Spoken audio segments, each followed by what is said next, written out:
Just while we are with you as well, Mark, there's a couple of names obviously being thrown into the mix, as is always the case at this stage of the season, but some of them are definitely looking like they could be set to be going to Manchester United too, if the cards all fall into place. One of them is Kieran Trippier. We've also seen Ruben Neves' name mentioned. Declan Rice had been on the wish list, but he's proved to be too expensive, and so it could be Neves. What do you know about these two?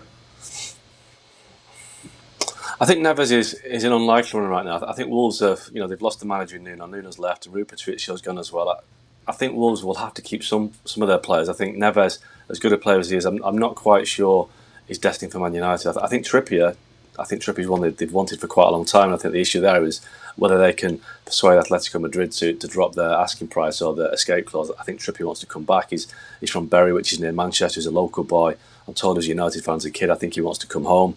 But at the moment, Atletico want too much for a player that is pushing 30 years old. So I think United will be patient there. But I think Trippier could and will probably happen. I'm not quite sure about Ruben Neves though. Nedum, do you think that United seem to be competing? Well, we'll be building a squad that could compete with City for the title next season. Yeah, I think so. I think when we look at the last year, there's obviously disappointment in terms of the way that the season finished. But in my opinion, there were positives in there. I think the fact that they went unbeaten away from home for the whole season, that's key. They didn't lose a ton of games last year, but it is just finding that little bit extra. I think that's obviously been the key, in my opinion, through the last 3-4 seasons in the Premier League. I think with City and with Liverpool, they've been going head to head and they've been able to win games, and not really slip up all that often. I think there was 2 seasons where, both teams combined are nearly getting 200 points each. So I think that's the standard that sort of exists within the Premier League right now. And these players that they're talking about, if they can just find that little bit extra, then you are more competitive. Because we shouldn't forget, I think United were top of the Premier League at the turn of the year this year. So then obviously they run out of momentum just a little bit, but some of that was to do with the exceptional play of Manchester City. So I think it's good. I think they did need to reinforce, and I think as well they need to try and find a way to get the fans back on side, because I think whatever task and goals that they have going into this season, I think if they're fully backed, then I think they've got a good chance. But if there's any sort of disruption within that sort of relationship, then I can't see much happening. Is that something you'd agree with there, Mark, that the fans need to be on side and they need to make sure that they're united in this aspect?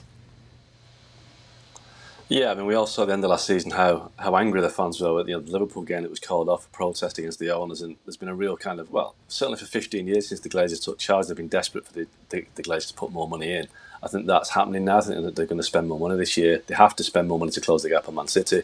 I'm not quite sure I agree with Nedum in the sense that I still think United are a little bit short of matching City, in terms of depth and quality. I do think if they lose Cavani to any injury, for instance, they haven't got a reliable goal scorer up front anymore. I think Anthony Martial has kind of lost his way a little bit. Mason Greenwood isn't old enough. I do think that if they were going to actually really push City for the title, I think they're going to have to sign a world-class striker, whether it's Harry Kane, Erling Haaland, or Lewandowski. I don't see that happening this summer.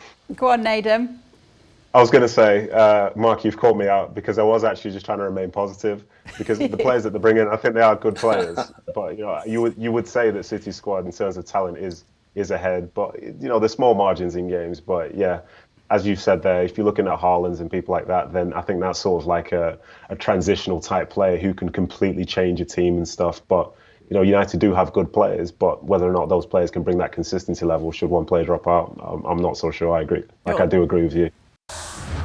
Well, thank you very much for watching ESPN on YouTube. For more sports highlights and analysis, be sure to download the ESPN app. And for live streaming, premium content, and let's not forget as well, ESPN FC 7 days a week. Subscribe to ESPN Plus.